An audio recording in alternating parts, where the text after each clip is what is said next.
Let's eat, guys! This is my homemade kimchi.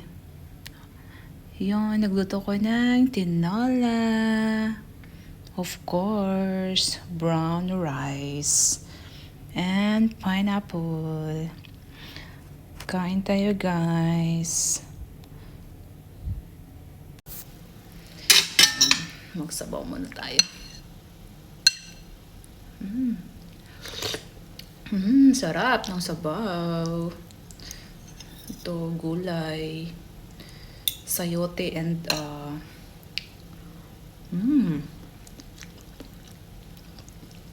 lambot ng sayote. Then, wala akong ibang gulay. Lettuce nilagay ko. Pwede na rin. Yan.